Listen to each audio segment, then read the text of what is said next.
tecnologías de la información y la comunicación, también conocidas como TIC, han impactado la vida del hombre en los albores del siglo XXI, y esta irrupción tenderá a socializarse cada vez más. El llamado triángulo de oro, que es la complementariedad entre las telecomunicaciones, la televisión y la computación, que se integran en el Internet, es ya tan familiar en todos los hogares como lo es la televisión. Las instituciones educativas, indudablemente, no están ajenas a este fenómeno, y se moverán bajo el enfoque constructivista en torno al uso de las TIC, en donde lo importante es aprender a aprender, tomar el objeto de conocimiento y saber dónde encontrar la información adecuada para la solución de problemas determinados. El uso de TIC con fines educativos como radio, televisión, telefonía, computadoras han creado amplias posibilidades de capacitación, razón por la que el rumbo de la educación debe ser transformado de un sistema clásico y conservador a un ambiente dinámico y creativo. La presencia y facilidad para el uso de medios interactivos en la educación permite que el ser humano aumente sus habilidades para convertir la información en conocimientos. La actual tendencia educativa está encaminada hacia la elaboración de sistemas interactivos que permitan a los alumnos concentrarse en el razonamiento y en la solución de problemas. Andrea Di Cesa comenta: el truco consiste en no utilizar la computadora para convertir las experiencias en abstracciones, sino transformar las abstracciones como las leyes de la física en experiencias.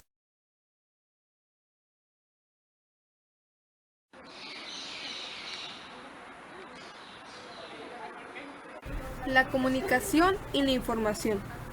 De acuerdo a lo que dicen los antropólogos, el hombre en la sociedad primitiva tuvo la necesidad de comunicarse, y este proceso lo llevó a tener primero comunicación táctil, después auditiva a través de gritos y sonidos humanos hasta llegar al lenguaje. Un proceso es cualquier fenómeno que presenta una continua modificación a través del tiempo o cualquier operación o tratamientos continuos. Un proceso es algo en constante evolución. Así, el proceso de la comunicación está constituido por 3 elementos básicos: emisor, mensaje y receptor. Cuando una persona transmite una información a otra, el emisor tiene un objetivo al hacerlo y espera influir en el receptor con su mensaje. Cuando el receptor envía una nueva información al emisor basada en el mensaje que le transmitió este, tal información se denomina retroalimentación, comunicación de retorno o respuesta. De esta manera, el hombre que en el inicio del proceso era receptor se transforma en emisor, y el que originalmente era emisor queda como receptor de la nueva información. Es por ello que Wilbur Schramm dice: el proceso de la comunicación interpersonal es sólo posible cuando existen campos comunes de experiencia entre el emisor y el receptor. De no ser así, el significado del mensaje no se comprende. Al definir la comunicación como elemento procesual, se está afirmando que implica una referencia dinámica en la que intervienen una serie de elementos que ocurren en el tiempo, se desarrolla y concluye con algún resultado. Por lo tanto, habrá diferentes momentos temporales que llevarán a diferentes funciones y acciones, tanto por parte del receptor como para el emisor. También existen factores definitorios de la comunicación, como lo son el proceso, el intercambio, la distancia espacio-temporal y la convención, los cuales las tienen con sus semejantes o con el medio que forman, deforman, informan y transforman. La información es de carácter unilateral, tiene un solo sentido y es solamente una parte de la comunicación. Además, está contenida en el mensaje que el emisor manda al receptor. La información al contrario de la comunicación se caracteriza por la ausencia de retroalimentación. Cuando el receptor se transforma en emisor y da una respuesta, esta es ya una nueva información que igualmente tiene un solo sentido. Solo que en el momento en que estas dos informaciones se unen y pasan a formar parte de un mismo proceso de transmisión e intercambio de información, es que se puede hablar de una comunicación. El código es un sistema de signos cuyo significado ha sido convenido por un grupo de personas. Por ejemplo, el lenguaje es un código en el que aparentemente cada palabra tiene un significado convenido de antemano por toda la sociedad, pero el significado de las palabras varía debido a una serie de factores, tales como lo son el uso común que se le da al término, y que dependen de la época en que se utiliza, la zona geográfica, el país, etc. Todo lo apuntado lleva a la conclusión de que la comunicación, entendida de forma genérica, es un proceso que se desarrolla entre sujetos que disponen de algún tipo de convención y que mediante su utilización intercambian algo, independientemente de la situación espaciotemporal de cada uno de ellos. Ello determina que los elementos sustantivos de la comunicación son el emisor, el receptor, los códigos, los medios y los canales utilizados en el proceso. El concepto de información nace a finales de los años 20, definiéndola Weber como la medida de libre acción de un mensaje, interpretando el fondo de la teoría de Laquelle. La información está ligada a la originalidad y por lo tanto a la probabilidad. Si una información es esperada, bien por conocida, bien por lógica, bien por natural o bien por cualquier otra razón que la haga previsible, lo que añadimos a lo que conocemos es prácticamente nulo o poco significativo. Por tanto, debemos hablar de la existencia de poca información. Para comunicarse hay que querer hacerlo, ya que el proceso de comunicación es siempre un acto volitivo, un acto de voluntad, tanto para el emisor como para el receptor. Solo a partir de ese primer acto de voluntad, de esa intencionalidad, es posible la comunicación. La comunicación en enseñanza. Los procesos de enseñanza-aprendizaje son procesos de comunicación. El resultado normal de la enseñanza es el aprendizaje, siempre que se den en las condiciones comunicativas necesarias. El profesor debe recordar que la comunicación oral está integrada por palabras, voz y acción, y su fin es transmitir ideas y sentimientos a los alumnos. La comunicación es inevitable. No existe posibilidad de no comunicarse, pero este no puede ser entendido simplemente como la respuesta a un estímulo. Sería un planteamiento demasiado simplista. Si admitimos que las acciones de enseñar y aprender pasan por un proceso de comunicación, todos y cada uno de esos momentos y acciones deberán estar adecuadamente presentes para que podamos hablar de procesos de enseñanza-aprendizaje. Nuestra sola presencia en el aula, nuestra forma de vestir, de hablar o cualquier otro detalle comunica a los alumnos algo, y ellos lo perciben y lo interpretan de acuerdo a su marco de referencia. El profesor, por lo general, invierte mucho tiempo en hablar, mostrar, explicar, escuchar y en general en comunicarse con sus participantes, de tal manera que si no se expresa y no se escucha de manera más efectiva, cualquier estrategia de enseñanza-aprendizaje que utilice estará condenada al fracaso. En lo que se refiere a la dinámica de aprendizaje, una de las principales habilidades que el profesor debe desarrollar es la de comunicarse con efectividad, ser sensible a los sentimientos de su grupo, empático con sus intereses y temores, atento para solucionar las dudas y, sobre todo, inspirar confianza para que el grupo pueda plantear todas sus dudas y expectativas y con ello el aprendizaje se dará lo mejor posible. Al hablar, siempre implica pensar. Por eso, el profesor debe contar con ciertos elementos para el proceso de la comunicación, como son: tener conocimiento sobre el tema. Conocer el tema es comprenderlo y aplicarlo en la vida cotidiana para su mejor entendimiento por parte del alumno, así como también tener conciencia de lo que se dice y utilizar el lenguaje adecuado, mostrando una personalidad congruente con lo que se dice, y de esta manera obtenemos más resultados satisfactorios acerca del aprendizaje de un tema. Los efectos de los nuevos medios de comunicación sobre la sociedad han sido muy estudiados. Hay quienes sostienen que los medios de comunicación tienden a reforzar los puntos de vista personales más que a modificarlos, y otros creen que según quien los controle, puede modificar decisivamente la opinión política de la audiencia. En cualquier caso, ha quedado demostrado que los medios de comunicación influyen a largo plazo, de forma sutil pero decisiva, sobre los puntos de vista y el criterio de la audiencia. La comunicación no se da en el vacío, sino que ocurre en un contexto social dentro de una realidad cultural que es la que da significado y valor a todo el proceso. Como podemos notar, la comunicación es esencial para el proceso de enseñanza-aprendizaje que va de la mano con los distintos medios de información que poseemos a nuestro alrededor y que son herramientas básicas en el trabajo del docente para documentarse de algún tema y poder emplear los elementos del proceso de comunicación. La comunicación y la enseñanza. La comunicación puede definirse como el sistema de comportamiento integrado que calibra, regulariza, mantiene y por ello hace posible las relaciones entre los hombres. Los procesos de enseñanza-aprendizaje son procesos de comunicación singulares en los que la voluntad tiene una función primordial, proceso de comunicación que puede ser humano o mediático. El aprendizaje es un resultado natural de la comunicación.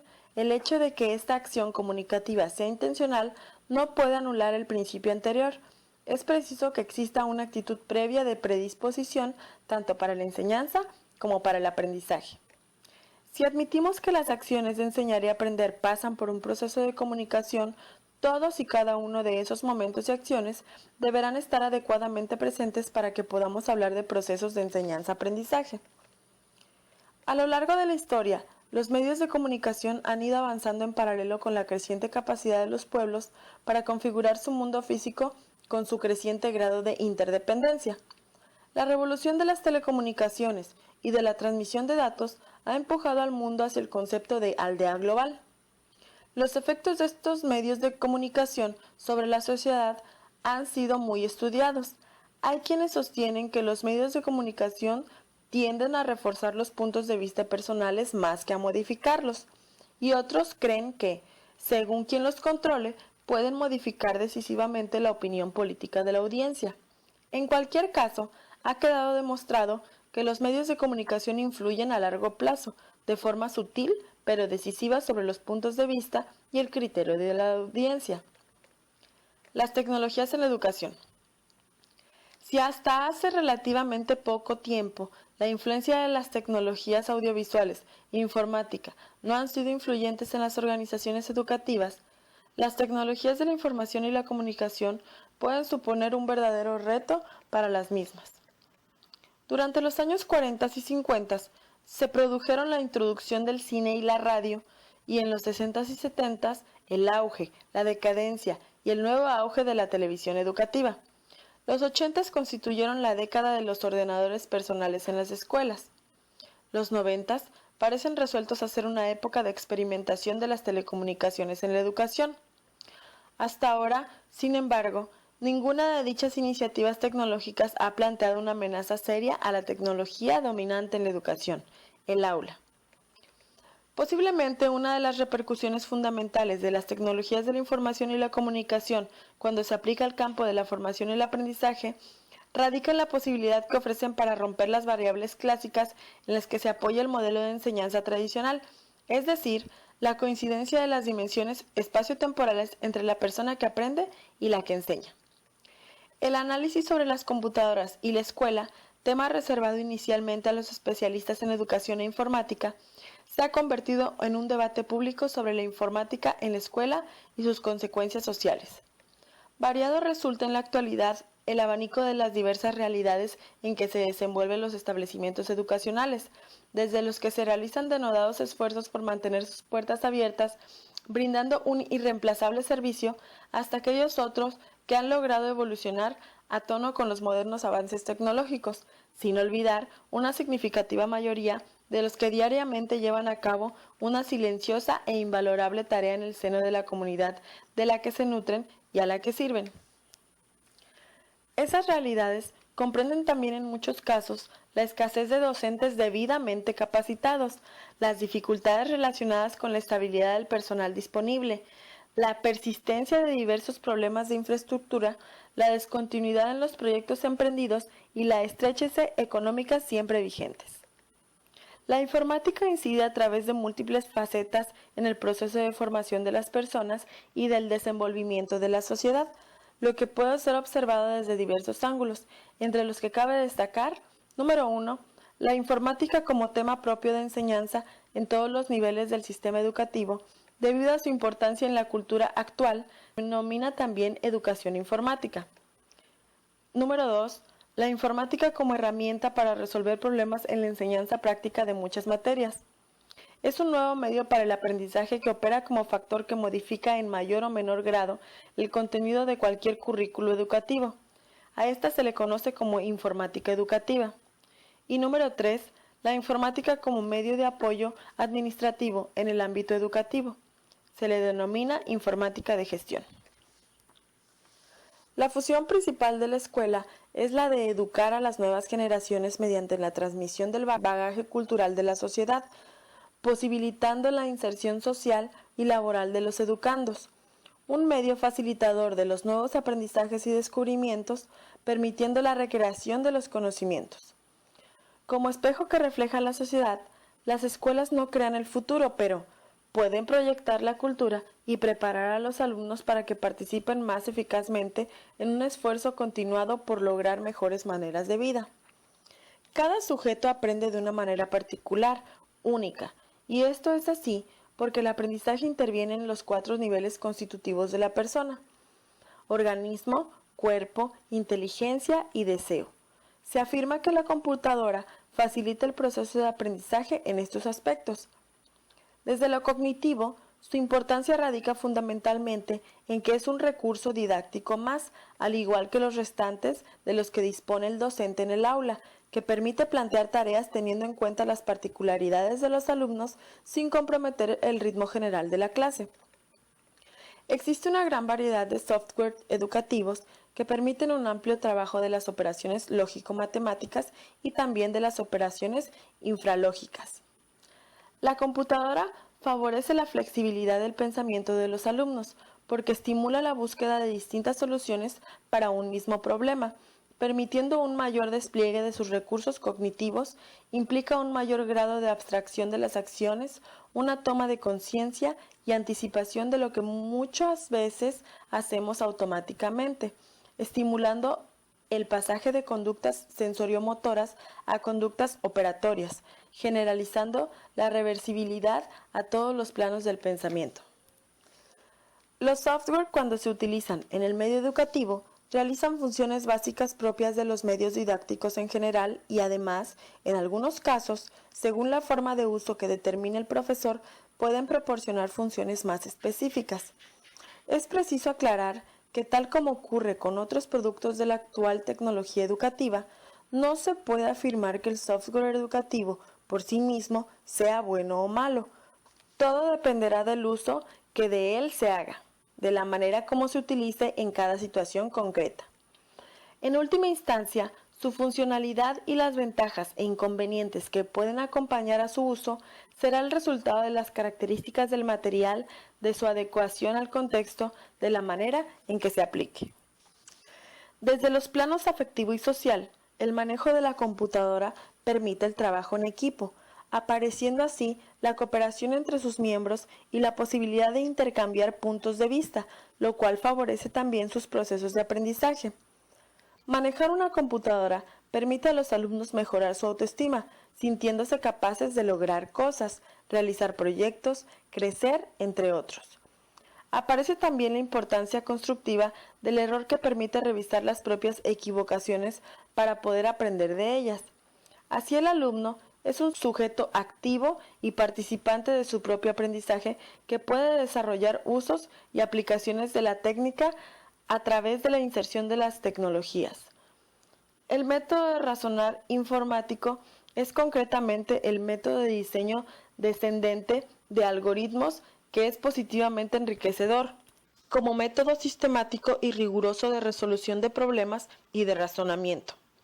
De tal manera que el docente debe dominar una forma de trabajar metódica que enseña a pensar y que permite el aprendizaje por descubrimiento, el desarrollo inteligente y la adquisición sólida de los patrones del conocimiento. El alumno estará preparado entonces para distinguir claramente cuál es el problema y cuál es el método más adecuado de resolución. Posiblemente, una de las repercusiones fundamentales de las tecnologías de la información y la comunicación cuando se aplican en el campo de la formación y el aprendizaje radica en la posibilidad que ofrece para romper las variables clásicas en las que se apoya el modelo de enseñanza tradicional, es decir, la coincidencia de las dimensiones espaciotemporales entre la persona que aprende y la que enseña. Las tecnologías de la comunicación e información permiten no solo la disociación de dichas variables, sino también la posibilidad de la interacción entre los participantes en el acto comunicativo de la enseñanza, interacción tanto sincrónica como asincrónica, de manera que el aprendizaje se producirá en un espacio físico pero no real, en el cual se tienden a desarrollar nuestras interacciones comunicativas mediáticas.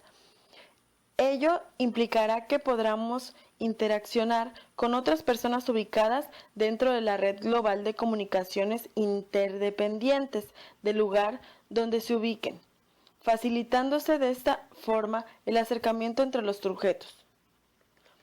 La ruptura de las dimensiones espaciotemporales, que traerá sin lugar a dudas algunas ventajas como son la individualización y la potenciación de la enseñanza flexible a distancia o el acceso a fuentes de información no cercanas al estudiante, traerá consigo también otro tipo de dificultades como consecuencia directa de la falta de experiencia para organizar actividades educativas sin la referencia de ambos parámetros y en la comunicación sincrónica entre profesores y estudiantes.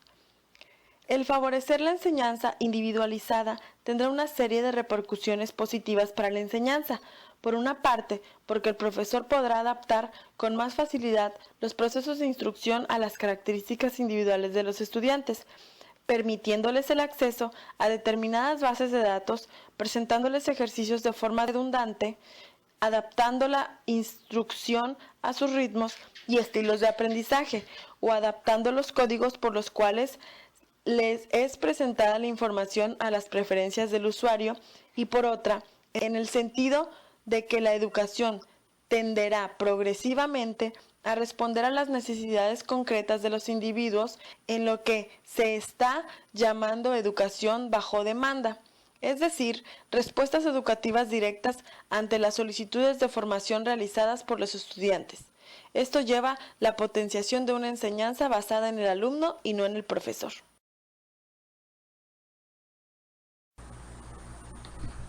El rol del docente ante el uso de las TIC. Los docentes, ante todo, deben ser flexibles, humanos, capaces de acompañar a los alumnos en el camino de crecimiento y aprendizaje que ellos realizan, planteando conflictos cognitivos, apoyándolos en la construcción de sus estructuras de conocimientos.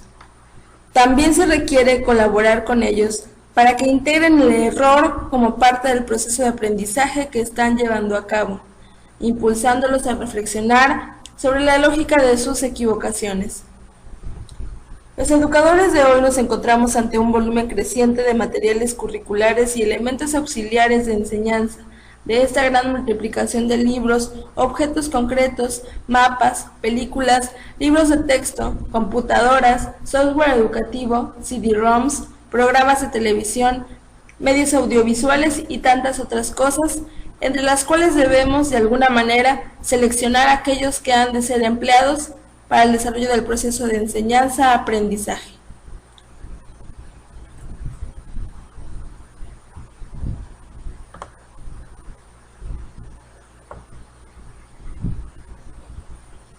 En realidad, se disponen de pocas referencias de utilidad general a manera de principios que pudieran ayudarnos a hacer las elecciones. Algunas de ellas significan decisiones sobre lo que se va a enseñar, otras encierran recomendaciones de medios que pueden servir de apoyo para la presentación del contenido ya elegido. Muchas de estas ideas modernas son difíciles de entender, de aceptar y de armonizar con los antiguos conceptos de educación adquiridos durante la práctica docente. Un particular criterio a desarrollar en los docentes ha de ser el de elegir adecuadamente los diferentes softwares educativos a emplear en la educación, considerando el nivel de los alumnos, el currículo de estudios, la didáctica y los requerimientos técnicos para su correcta utilización como apoyo a la enseñanza. Se necesita una preparación complementaria que permita conocer los procesos mediante los cuales los nuevos medios son desarrollados, perfeccionados y evaluados para llegar así a apreciar con seguridad su importancia en cuanto a niveles de edad y a objetivos educacionales para cada grupo de alumnos.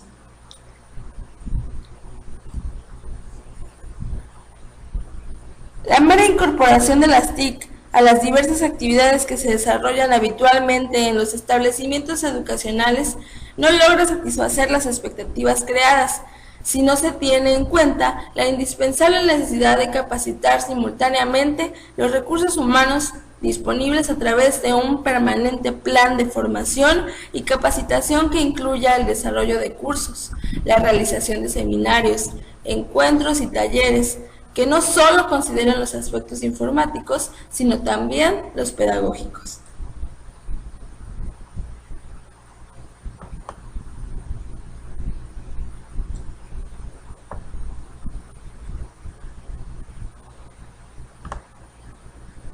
Una institución educativa que carece de docentes capacitados en el uso de recursos tecnológicos e implicados en los procesos de cambio podrá ser una escuela con computadoras, pero no podrá vencer ese trecho ancho y profundo que separa a los especialistas en informática, que saben mucho de los suyos, de los docentes de cualquier asignatura, que también saben mucho de lo suyo.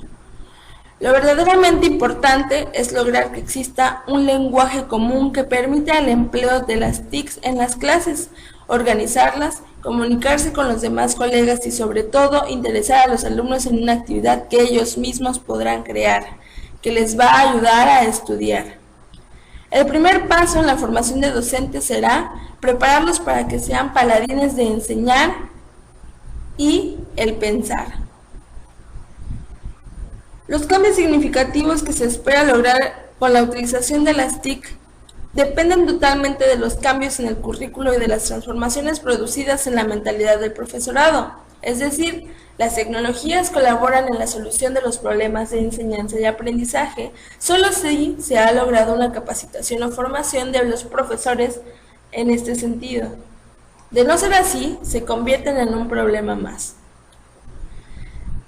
La incorporación de las TIC en los procesos de formación traerá consigo un cambio de los roles tradicionales desempeñados por los profesores, ya que posiblemente el problema de la puesta a disposición de los estudiantes de la información ya no será el papel más significativo que nos corresponde desempeñar y en consecuencia se tenderá a romper el modelo unidireccional de enseñanza, que supone que el conocimiento está depositado en una persona que es el profesor y que hay otra, el estudiante, que debe procurar almacenarlo y recuperarlo.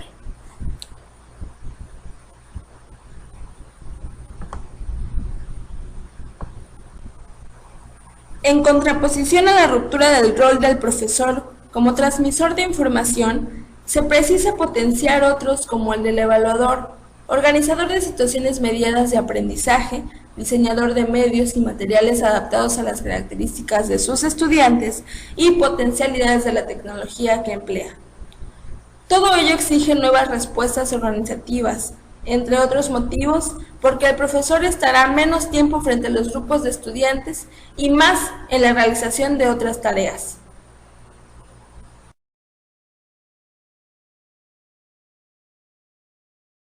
El uso de la tecnología en la sala de clases tiene efectos inmediatos. Motivación, estimulación de los niños sienten inmediatamente mayor atracción, se sienten atraídos por el contenido que se les vaya a presentar, independientemente que este sea nuevo o no, pero ya hay un computador dentro de la sala, hay imágenes, que eso a los niños los cautiva y les llama mucho la atención para poder hablar, comentar, opinar. Los niños han logrado avances importantes hasta el momento. Les interesa mucho, lo piden, siempre están, tía, ¿cuándo va a encender el computador? Queremos ver tal lección porque ellos las recuerdan y ellos piden muchas veces.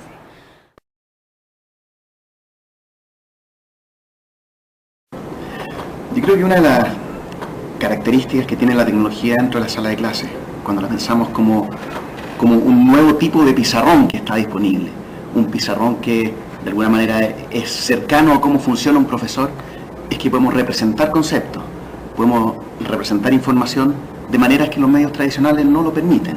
Poder tener un buen texto, con herramientas para que el profesor trabaje con los niños comprensión lectora, en tamaño grande, donde todos los niños lo puedan percibir, donde el profesor puede apoyarse en la tecnología para desarrollar las preguntas que sí hacen un cambio en la educación. Primero porque yo creo que las condiciones en este minuto están absolutamente favorables para que ello ocurra. Primero, tenemos una masa crítica importante de profesores que son usuarios de tecnología y tienen tecnología en sus casas, preparan la mayoría de las veces sus clases apoyados con recursos que están en internet, etc. Por lo tanto, los profesores están abiertos a poder usar esta tecnología en sus clases cotidianas, dentro de la sala de clases. Segundo lugar, porque desde el Ministerio, y una vez que ya se ha instalado una infraestructura básica al interior de los colegios, están empeñados en cómo las tecnologías pueden insertarse curricularmente y apoyar el proceso de enseñanza-aprendizaje. Yo creo que hay que aprovechar esa oportunidad en este marco. Y tercero, porque la infraestructura que está disponible en el país, vale decir, el acceso a buena tecnología de buena calidad, también son una oportunidad que hay que aprovechar. Más que incorporar tecnología en la sala de clase, nosotros hablamos de desarrollar nuevos modelos pedagógicos que se basan en el uso y en las capacidades y potencialidades que ofrece la tecnología. Los chicos de hoy viven en una sociedad altamente tecnologizada, donde ellos mismos están permanentemente bombardeados y sobreestimulados a través de la informática, la multimedia, el cine, la música, los MP3, etc. Ese alumno en una sala de clase tradicional, donde hay un profesor que expone, que le pide más un rol pasivo, se aburre. Entonces, a través del uso de tecnología y de ciertos recursos diseñados para transformar la práctica pedagógica, nosotros creemos que los alumnos también van a sentir más motivación y se van a sentir más atraídos. Y un reflejo, una consecuencia de eso es que el profesor, al ver a sus alumnos motivados, también se reencanta con la práctica pedagógica, y eso lo hemos visto. Finalmente, como conclusión, las cuestiones planteadas anteriormente acerca de la utilización de las tecnologías de la información y la comunicación en el ámbito educativo nos permiten arribar a las siguientes conclusiones. Número 1. La evolución tecnológica permanente y activa exige una transformación en los sistemas educativos. La universidad deberá formar recursos humanos con un nivel ético y moral a la par que sean capaces de desarrollar y aplicar tecnologías propias necesarias para cubrir las demandas sociales y, de esta forma, superar la situación de ser simples importadores y consumidores de información y tecnologías. Número 2. Los procesos de enseñanza y aprendizaje son procesos de comunicación singulares y complejos, en los que no es posible separar las cuestiones didácticas de las comunicativas, no solo por ser ello extremadamente difícil, sino porque inevitablemente deben complementarse. Número 3. La aplicación de las TICs en las diferentes áreas de la educación superior posibilitará la toma de decisiones adecuadas que garanticen las relaciones costo-beneficio y la optimización del uso masivo de las mismas. Número 4. La clave de la transformación educativa está en manos de los docentes, tanto de los que hoy estamos en la escuela como de los nuevos que deben formarse en el futuro. Número 5. Los programas de formación deben incidir en el desarrollo profesional del docente e implicar a éste en los procesos de cambio. Los mecanismos de resistencia son estructuras cognitivas, por tanto, cambiemos los modelos de formación y acercamiento a los recursos tecnológicos y modifiquemos los factores que crean el pensamiento. Número 6. La informática en el ámbito escolar constituye una acción necesaria y urgente. Los docentes debemos incorporar este nuevo y revolucionario recurso al currículo y trasladarlo a los alumnos como herramienta insustituible al servicio de una enseñanza transformadora y beneficiosa. Número 7. La formación docente debe incluir una actualización continua por y para el uso de las TICs en su práctica diaria y su adecuación a este entorno informatizado. Número 8. El uso de la computadora como herramienta que no solo permitirá la creación de entornos de aprendizaje estimuladores de la construcción de conocimiento, sino también economizar tiempos y esfuerzos, lo que implica nuevas formas de pensar y hacer. Número 9. Las TICs interactivas, futuro de la asociación de la informática, las comunicaciones, la robótica y el manejo de las imágenes revolucionarán más temprano que tarde las estrategias y escenarios actuales de aprendizaje. Y número 10, el componente principal para el progreso será el desarrollo de recursos y de currículas de estudio enteramente nuevos. Los puntos esenciales de la reforma educativa pasan entonces por la capacitación de los docentes y el desarrollo de nuevos materiales de aprendizaje, utilizando las tecnologías de la información y la comunicación.